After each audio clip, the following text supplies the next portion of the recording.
Just अभी अभी मैं ओडिसी मूवी देख के आया हूँ और इस मूवी को देखने के बाद मैं बस इतना कहना चाहूँगा, सच a beautiful cinematic masterpiece. Christopher Nolan ने एक बार फिर से खुद को साबित कर दिया है कि उनसे बढ़िया स्टोरी टेलिंग, उनसे बढ़िया डायरेक्शन कोई दूसरा नहीं कर सकता।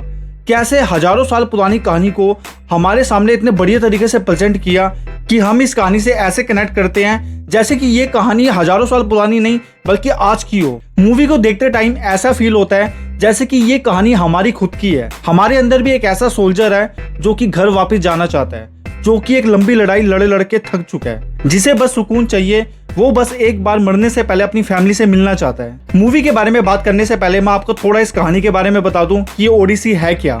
ऑलमोस्ट 2 से 2.5 हजार साल पहले होमर नाम का एक फिलोसोफर राइटर था जिसने 2 किताबों को लिखा था।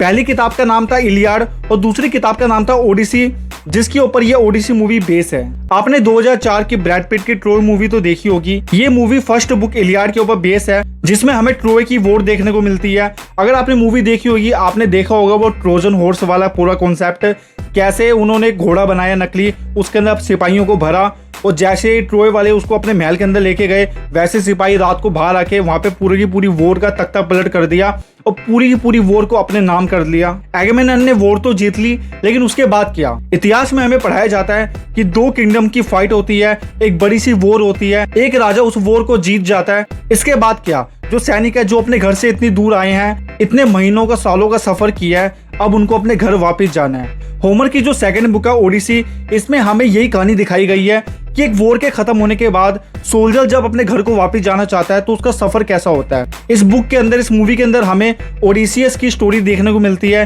कि कैसे वो अपने घर को वापस तो जाना चाहता है, लेकिन वो कुछ महीनों का सफर कैसे 20 साल में बदल जाता है, जो उसे दिमागी तौर पे पूरी तरह से तोड़ देता है। वो पेन और ग्रीफ से इतना ज्यादा भर चुका है कि वो घर जाना तो चाहता है, लेकिन उसके अंदर घर जाने की इच्छा पूरी तरह से खत्म हो चुकी है। इस मूवी के अंदर हमें ओडिसियस की पूरी जर्नी दिखाई गई है, कैसे ट्रोय वॉर को जीतने के बाद वो घर जाने के लिए इतना ज्यादा डेस्परेट हुआ जा रहा है। उसके साथ के जो सोल्जर है वो भी काफी ज्यादा डेस्परेट है अपने फैमिली से मिलने के लिए। ओडिसियस जो कि अपनी सेना का सेनापति है, उसका एक एक डिसीजन उसके लिए, उसकी सेना के लिए कितना ज्यादा डेंजरस साबित होगा, इस मूवी में बहुत ही बढ़िया तरीके से प्रेजेंट किया गया है। घर पहुंचने के लिए लिया गया शॉर्टकट है, कैसे कुछ महीनों के सफर को 20 सालों में बदल देता है, वो भी देखने लायक है। इस पूरी जर्नी के दौरान ओडिसियस और उसकी सेना को कई सारे माइथोलॉजिकल क्रीचर का सामना करना पड़ता है। ट्रेलर में आपने देखा होगा एक आंख वाला बड़ा सा जाइंट, कैसे उसकी सेना उसके सामने आ जाती है, इनफैक्ट उसकी गुफा में चली जाती है।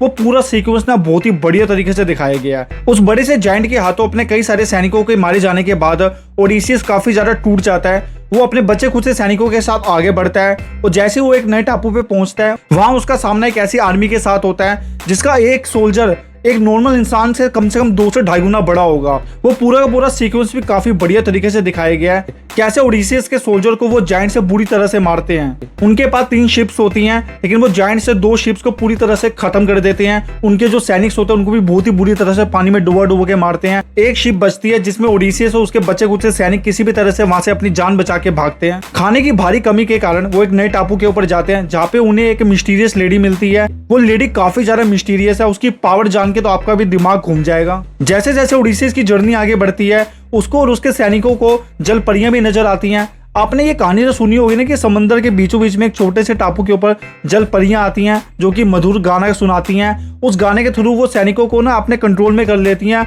उनको अपने पास बुलाती हैं, फिर उनको बहुत ही बुरी तरह से मार देती हैं। ये पूरा सीक्वेंस भी हमें देखने को मिलता है जो कि काफी बढ़िया था। कैरेक्टर्स की बात करूँ तो मूवी के अंदर हमें मल्टीपल कैरेक्टर्स देखने को मिलते हैं, लेकिन क्रिस्टोफर नोलन ने इतने सारे कैरेक्टर्स होने के बावजूद हर एक कैरेक्टर को बहुत ही अच्छे तरीके से संभाला है। हर एक कैरेक्टर की परफॉर्मेंस सच में काफी ज्यादा लाजवाब है। मुझे सबसे ज्यादा इंप्रेस मैट डेमन ने अपनी परफॉर्मेंस के साथ किया है। ओडिसियस के कैरेक्टर को उन्होंने इतने बढ़िया तरीके से प्रेजेंट किया है। उसके अंदर का पेन, ग्रीफ, अपनी फैमिली से ना मिल पाने की जो तड़प है, उसके फेस पे साफ नजर आती है। ऐसा फील हो रहा था कि बंदा एक्टिंग नहीं कर रहा है बल्कि वो उस कैरेक्टर को जी रहा है। उसकी आंखों में वो पेन नजर आता है कि वो कितना तड़प रहा है अपनी फैमिली से मिलने के लिए। उस कैरेक्टर के साथ ना हमारा एक कनेक्शन बन जाता है। हमारे दिल में ना सच में ऐसा ख्याल आता है यार ये बंदा अपनी फैमिली से मिल जाए, किसी भी तरह से एक बार वो अपने बेटे को देख ले, अपनी वाइफ से मिल ले। इसे कुछ नहीं चाहिए, न इसे राजा बनना है, न इसे कोई युद्ध जीतना है, बस इसे अपने घर वापस जाना है, अपनी फैमिली के पास। बाकी कास्ट की बात करूं, एना हैथवे, रॉबर्ट पैटिंसन और हमारा प्यारा सा स्पाइडरमैन यानी कि टॉम हॉलैंड, इनकी परफॉर्मेंस भी मुझे काफी बढ़िया लगी। मुझे रॉबर्ट पैटिंसन का कैरेक्टर ना काफी थोड़ा क्यूरियोसिटी वाला लगा। मैं चाहता था कि उस कैरेक्टर को थोड़ा और एक्सप्लोर किया जाए, लेकिन क्या करे, ये कहानी एक ऐसे सोल्जर की है जो कि घर वापस आना चाहता है, तो मेन फोकस उसी के ऊपर है। स्टार्टिंग में उस कैरेक्टर को देख के ना समझ में नहीं आता कि कैरेक्टर नेगेटिव है या पॉजिटिव है या ग्रे साइड में है, लेकिन मूवी के सेकंड हाफ में हमें क्लियर हो जाता है कि बंदा क्या चीज है। परफॉर्मेंस वाइज तो आप किसी भी कैरेक्टर से डिसअपॉइंट नहीं होने वाले हो, सबने अपना बेस्ट दिया है और सबकी परफॉर्मेंस आपको सच में पसंद आएगी। ये वर्ल्ड की फर्स्ट मूवी है जिसे 100% IMAX कैमरे पे शूट किया गया है। मेरा बैड लक था कि इस मूवी को मैं IMAX में नहीं देख पाया, क्योंकि मेरे आसपास कोई भी IMAX की स्क्रीन है ही नहीं, जो भी है वो काफी ज्यादा दूर है, यहाँ तक कि आउट ऑफ द सिटी है।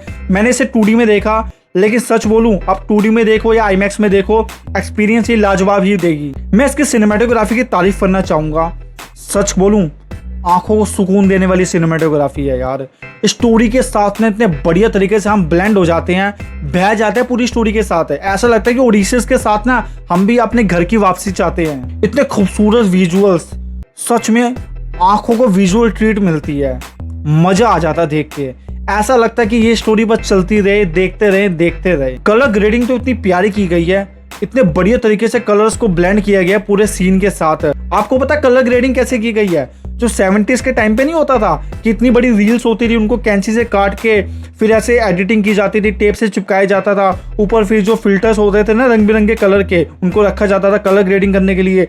इस टेक्निक को क्रिस्टोफर नोलन ने इस मूवी को बनाते टाइम यूज किया। इस मूवी की पूरी एडिटिंग हाथों से की गई है, प्रैक्टिकल तरीके से की गई है, ना कि कंप्यूटर के अंदर की गई है। सोचो बंदे ने कितना डीपली वर्क किया है। मूवी की अगर BGM की बात करूं, सच में कानों को ना सुकून मिल गया देखते। किसी भी सीन की जान उसका BGM होता है। अगर सीन कितना भी अच्छा हो, कैरेक्टर ने काफी अच्छी ही अपनी परफॉर्मेंस दिखाई हो, डायलॉग्स अच्छे बोली हो, अगर BGM ठंडा हुआ तो सीन की डेप्थ काफी ज्यादा नीचे गिर जाती है, यानी उसका वेटेज काफी ज्यादा कम हो जाती है। लेकिन इस मूवी का BGM सच में बहुत ही लाजवाब है।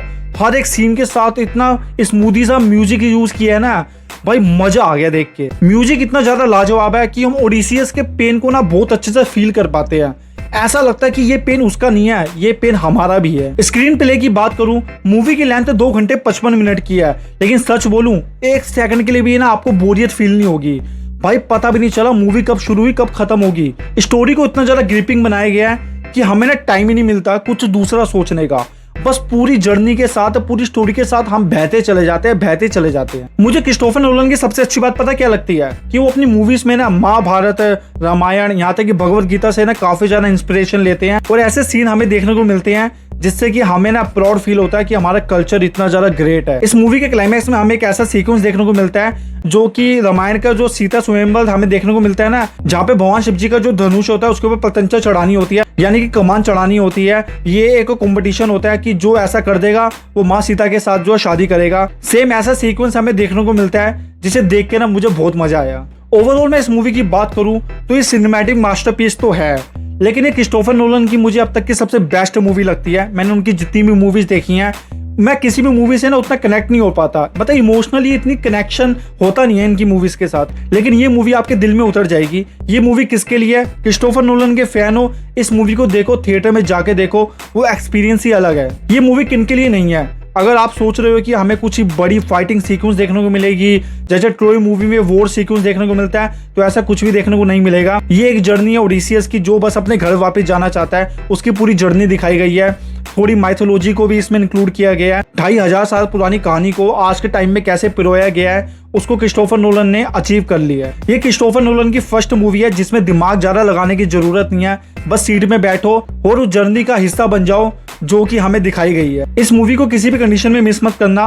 मैं जल्दी इस मूवी से रिलेटेड एक फैक्ट की वीडियो लाने वाला हूँ, जिसमें मैं आपको बताऊंगा कि इस मूवी को कैसे बनाया गया और इस मूवी को बनाने में क्या क्या प्रॉब्लम्स का सामना करना पड़ा। अगर आपने मूवी देख ली है तो कमेंट सेक्शन में बताइए कि आपका एक्सपीरियंस कैसा था, कि आपको मूवी पसंद आई या नहीं आई।